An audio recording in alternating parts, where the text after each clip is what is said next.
Welcome to Wellness Lex. Happy New Year. So today I thought we would start off with calculating our BMI. BMI, what's BMI? BMI is body mass index. And why is this important? This is important because depending on what your BMI is, it could indicate if you're at risk for certain chronic diseases. So let's start off the year on a good note.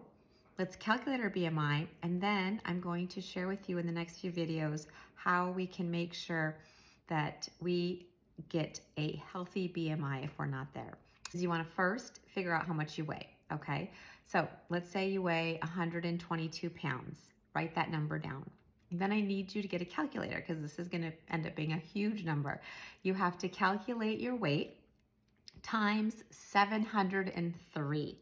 So if you were to do 122 pounds times 703, you would get a huge number, which is 85,766. So then you write that number down. Then you are going to calculate your height in inches. So if you're 5'4", you would be 64 inches. 5 feet exactly is 60 inches. So depending on how tall you are, you want to write down how, in inches. So for 5'4", you would put 64 inches. So now you would get that huge number that you came up with, which in our example was 85,766, and then you divide it by your height in inches twice. So you would divide it once by 64 inches, then you would divide it again by 64 inches, and then you're going to come up with a number that is 20.9. So in this example, that's your BMI.